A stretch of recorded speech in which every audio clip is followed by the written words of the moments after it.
Now I want to go into the reactions.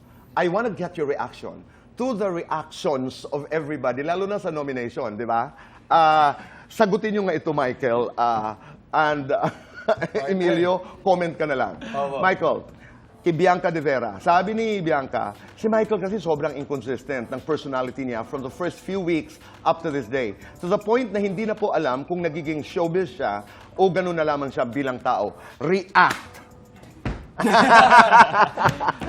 Tito Boy, I knew Bianca outside of the house, and the fact that I got to know her in that house was actually really cool.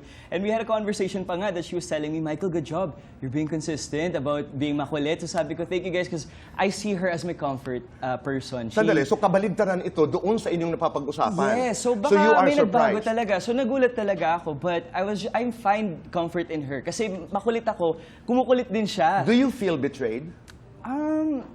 Honestly, Or is that a too strong a word?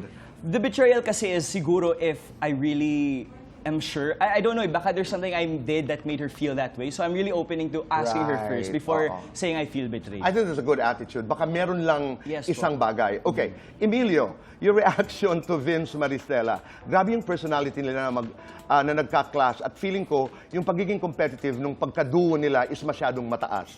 Talaga?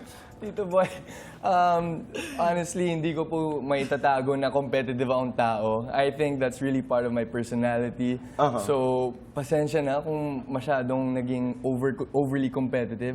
Kaya ko naman i-tone down. And I was hoping that could be given a chance to show that sa next week. Unfortunately, hindi ko po napakita. So, pasensya na po, housemates. No, but listening to you now, that's the good thing about you guys. You listen. I mean, in this industry, it's good to take in, listen, process, and then apply what's good. What can make you better. Michael, mula naman kay Mika Salamanca. Sabi ni Mika, kay Michael po, talaga meron hindi namin alam kung kailan ang totoo sa sinasabi niya. Hindi po namin alam kung kailan siya nagjo-joke sa hindi nagjo-joke.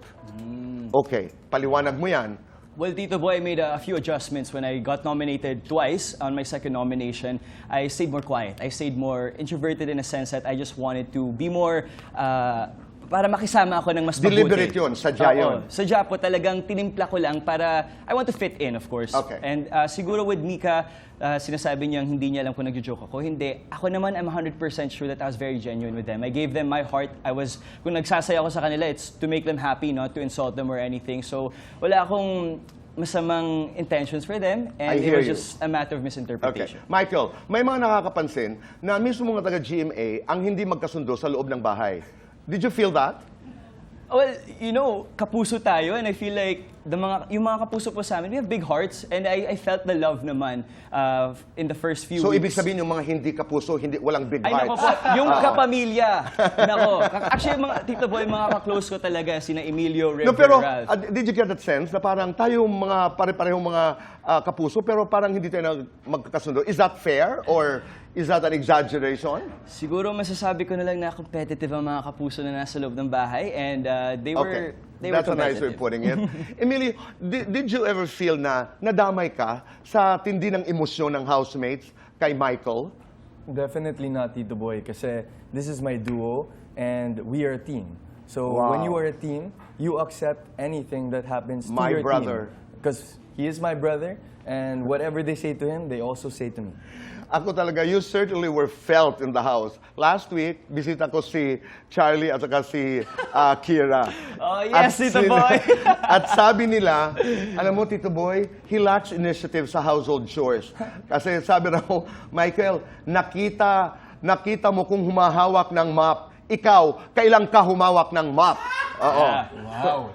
You know, Tito Boy, I don't do it for show kasi when I see there's something wrong in this house, I can't handle it. I'm medyo a clean freak eh. So, yung map na hawakan, ako akatangunang naghawak at ako naglagay ng tubig. So, Kira, Charlie, you know? I'm just joking. Wala naman akong with them. But natatawa lang po ako kasi siguro nga, they didn't see when I cleaned. No, Right? but they Ako, created... bro, I saw you when you cleaned. Oh, Just saying. but you guys, created a family, and we saw that.